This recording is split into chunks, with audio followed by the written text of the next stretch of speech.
What's up everyone, welcome back to Fish and Hicks. Today's video we're going to talk about how to solve algae problems in a reef tank. Now this is a very common question that I see on the forums that I actually respond to quite often, so I figured I would do a video just to kind of put my information out there so that you guys could look at it, go through it at your leisure, and solve your own algae problems to the best of your ability.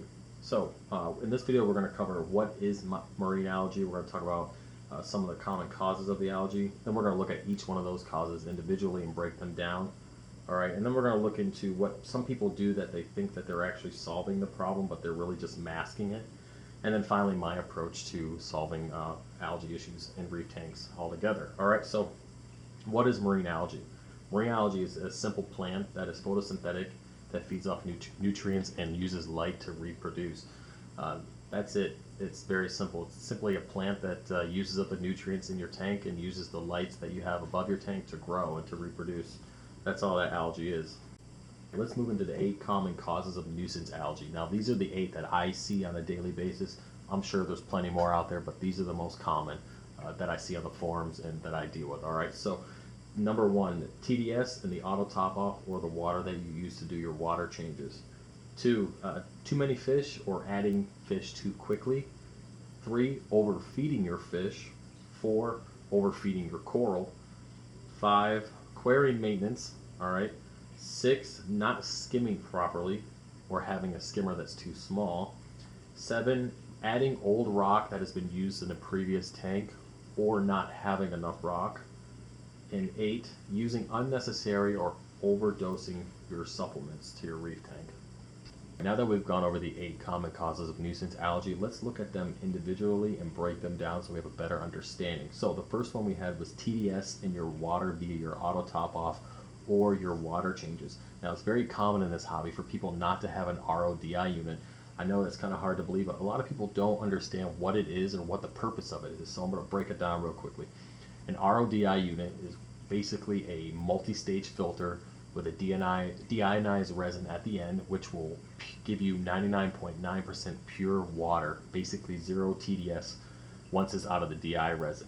Now, I recommend that you buy one of these filters either on eBay or bulk reef supply, something like that. The one I personally use about $110 on eBay, which was a 6-stage, and then I added 2 DI cartridges to it. Alright, I also added a pressure gauge and a dual TDS meter, which I also recommend you get. Now, I will show you a picture here on the screen. My TDS meter, I actually monitor the TDS coming off the RO membrane before the DI and then after the DI, so I can see how the membrane is working along with the DI cartridge. So I definitely recommend you get a RODI unit so you can give your reef tank the purest water possible, okay?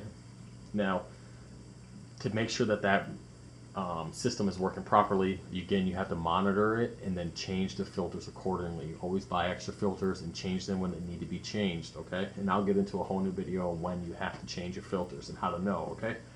So the next thing, 2, you have too many fish or you're adding fish too quickly. Now, it's a very balanced system. A reef tank has to be balanced. If you add too much of anything too quickly, it's going to set it off balance, and that's the same thing with fish. Fish eat, fish pee, and fish poop, okay? That's just how, life is. You need to be able to eat and you have to go to the bathroom. Well, they live in the water that they go to the bathroom in. So that needs to be processed through the rock, which has the biological and beneficial bacteria living in it. And if you end up adding, 10 fish in one day, you're going to end up having an ammonia spike, in turn having a nitrite and nitrate spike, which will cause nuisance algae issues in the end. It's just the way it is. So adding fish slowly over a period of time is always best, and it also helps with the stress of the fish in general. I do notice with my hippo tank, whenever I add new fish to this tank, even if I add a smaller fish, it seems like the tank has to make an adjustment, and you can see it. I can just pick up on that adjustment. She also gets stressed out too, so, and then she starts just having issues in general. It's a little bit of a frustration, but it's always been that way with her. Number 3, overfeeding your fish is very common. It's so common for hobbyists to just feed their fish every time they look at them.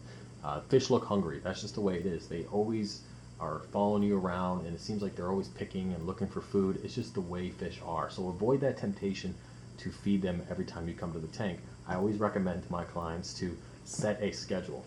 You feed this specific food, this specific amount on this specific day or every other day. It's just the way it is. And you keep to that schedule, the fish will eventually get used to it. And they, yes, they look hungry. Trust me, they're not. That's just the way they are, okay? So avoid feeding your fish every time you look at them. Also, only feed the amount that the fish will eat within a 5-minute period. This is 2 reasons. Basically, you're going to prevent that food from going to waste, and you're also not going to waste food in general by putting too much in there. I found in the beginning when I started this hobby, I just fed kind of like, here's a pinch here, here's a pinch there, and then it would settle to the bottom of the tank. It would rot. You could see it rotting. And if your cleanup crew, doesn't happen to get it, it will sit there, it'll rot and contribute to the nutrient issue. So again, only feed what you can feed, what they will eat, in 5 minutes. One quick tip here, guys. If you have frozen food in the packages, I recommend you thaw it in tank water in a separate container, and then I personally strain it through a fish net and then add it to the tank. That just takes out the whole element of extra nutrients that might be in that food already. So strain it, thaw it, strain it, put it in the tank. It's good to go. Number 4, overfeeding your coral. This is something that is very common with people who are just starting to take care of coral. Now, a lot of people feel that they need to target feed or add excess food in order to feed the coral. That's not true. What you need to focus on is just feeding your fish. Your coral will get food based off the food that you feed your fish. It's just how it is. They'll get it, okay? But if you want to, you can target feed your coral, something like BRS, reef chili, or mysis shrimp, something like that, depending on what type of coral you're keeping. And if you do it on like a bi-weekly basis or once a month, something you don't need to feed them every other day or every week. That's just something you don't need to do. It's personal preference. You can do what you want, but I personally feed my coral BRS reef chili along with mysis shrimp or something of that sort every other week, like on a Wednesday night, target feeding with Julian's thing. I think I've done a video in the past regarding that, but I'll do one in the future if somebody wants to see it. Alright guys, number 5, aquarium maintenance. Now this might be one of the most important ones on the list, so let's go ahead and get into it. Your aquarium maintenance will be dictated by the type of aquarium you have and what kind of equipment you have. So we'll just look at my tank in general. I have filter socks that need to be changed every 3 days, and it depends. It's every 2 or 3 days. I keep an eye on it. I try to change them before they clog and overflow. It's important that you do that. That way the waste doesn't have a chance to clog the sock and break down, causing nutrient issues. So try to change them before they clog. Alright, water changes. Now, this also depends on the type of system you want to keep. So for generally speaking, it's best to do either a 10% weekly, 20% bi-weekly, and I've even gotten away with in the past 30% monthly. But now that I'm dosing so much 2-part, I can't do a water change once a month. It just, the salinity goes through the roof, so I have to do those partial water changes during the month to bring the salinity back down in the tank. Alright, also moving on to GFO. You have to change your GFO in a timely manner. I personally change mine every 30 days on the dot.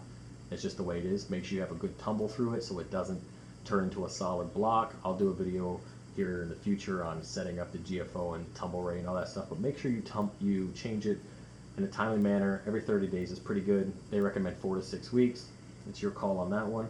Also, pulling out your macroalgae fast enough.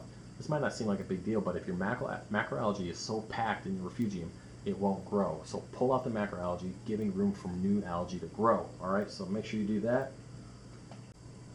Alright guys, number 6, not skimming properly. If you're not already aware of this, skimming your tank is one of the best ways to remove excess nutrients. Alright, so there's different styles of skimming. There's wet skimming and dry skimming. I personally use a wet skimming style. I find that I remove more nutrients that way, in turn keeping the tank cleaner. The only downside is you have to clean the skimmer cup more often. I think I'm doing it every 2 days to 3 days, depending on how the tank and how I feed is. But wet skimming seems to be the best method for me. It's your call. This is just what I found over a period of time. Try and see what works best for you. Also, getting a skimmer that is appropriate for your tank size. I can't stress that enough. If you under skim your tank, you're gonna not have the benefits of having a skimmer as if you would if you had a skimmer that was either the size of your tank or bigger. And I recommend, and I mentioned this in the previous videos, getting a skimmer that is your tank size or bigger. The one I currently have is about 180 gallons roughly, and it works perfect for this size tank. Alright, so skimming. Alright guys, number 7, using old rock that has been used before or not having enough rock. Now, a lot of people, and I've been guilty of this, buy rock off Craigslist that have been used in a reef previously. The problem with that is you have to think of rock as a sponge. It soaks up everything, including your mistakes that have made in the reef tank. If you overdose something, the rock is going to absorb it. If you use tap water for 6 months, the rock is going to absorb the excess nutrients from that tap water. So if you go to eliminate the nutrients, or you use old rock that has been used in the previous tank, you don't know where it's been, essentially. Okay, so every mistake that has been made on that rock is going to leach into your water, and I've found this to be very true on several occasions. People who have bought that used rock do everything they can to have a clean tank. They do their water changes, they change the GFO, they do everything, but they still have this nutrient issue. Well, guess what? All those excess nutrients are just leaching out of the rock into the water column. So it's just going to be a never-ending battle. Essentially, it will end, but who knows how long it will take for that nutrient to come completely out of the rock. So to save that trouble altogether, just buy either dry rock or buy live rock from the ocean. It's that simple. Definitely stay away from used rock. All right. Now, not having enough rock is almost as bad as having used rock. Okay. If you don't have enough rock in your tank, you can't have the beneficial bacteria growth that you need in order to process the waste of the tank. Now, depending on how many fish you have, it can be a different severity on that. So I personally recommend doing 1 pound per gallon of water, or you can do less than that and get yourself like marine pure blocks. I personally have 1 pound per gallon, and then I also have a marine pure block in the sump. I just found that to be the best option for me. And people have their own opinion on marine pure, but I have never seen anything wrong with it. I personally like it, so I'm going to stick with it. All right. Number 8, using unnecessary or overdosing supplements in the reef tank. This is very, very, very common. A lot of people like to use multivitamins, microvert, and phytoplankton. Those are very common additives that people use. Now the problem is that you tend to overdose these supplements without even realizing it. Now what happens is once you overdose a supplement, it just contributes to the nutrient issue in the algae problem. So it's like you're trying to have beautiful coral, but you are adding algae to the tank, which is impacting the coral growth and impacting coral color, and it's just like a never-ending battle that you're doing that you really don't need to have that problem in the first place. So at the end of the day, step back and see, do I need this supplement? Does it benefit me enough to be worth having to deal with excess nutrients? So you just have to determine that yourself. In my case, I have stopped phytoplankton, which is live phytoplankton. My reef vitamin is at the very, very minimal dose, and also my Red Sea Color Program stuff is at the minimal dose for this tank, and it's going to stay that way. I like to keep everything to a minimum and see how the tank reacts. If I notice that I am getting some positive growth or impact from that supplement, I'll keep it at that amount, and if I need to make any changes down the road, I will. It's all determined by your tank and how you pick up on the changes. Alright, now that we've looked at the 8 common causes of nuisance algae and broke them down individually, I want to move into something that a lot of people do and don't really realize it, and they think that they're solving their algae issue, but in the end they're just really masking the problem. One thing in particular a lot of people do is just go overboard on the cleanup crew. Now I get it, a lot of people like to have the little critters and cleaning up the algae, and they think that just because the algae is being eaten by these animals that it's solving the algae problem, but that's not true. You have to look at the source of the algae, okay? The cleanup crew is just there to assist you in getting rid of the algae. It's not there to be the primary source of consuming it, okay? So just be aware of that. Cleanup crews are there to help. They're not the problem solver, okay? Lessening the time the lights are on. Yeah, I get it. You know, if you don't give the algae as much time to grow because it can't photosynthesize as quick as long, I suppose. It won't grow as fast, but that doesn't fix the issue. You're just causing your corals not to have as much light as they could have, and in turn not allowing them to grow as big as they could, and you're just masking the problem by not allowing enough light on the tank. All right, pulling out the algae, that's another thing a lot of people do. Just because you pull it out of the tank, yes, it removes that algae, but again, more algae is going to grow if you don't find the problem, okay? And then again, cleaning the glass. Just because you're cleaning the glass doesn't mean the problem's going away. I clean this glass every 3 to 4 days. That's the minimum. I really don't need to clean any more than that. One indicator that I'm having excess nutrients is if I have to clean the glass any sooner than that.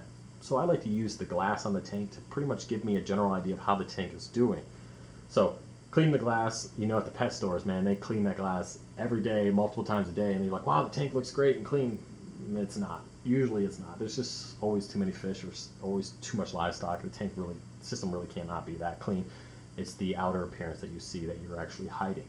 Alright guys, the last part of this video, I want to share with you my approach to solving nuisance algae issues, not only in my tank, but in my clients' tanks. And then this is the process that I go through with them to kind of help them determine what the issue is. So the first thing you want to do is look at what you're introducing into the tank on a daily basis or weekly basis. This is via auto top off water.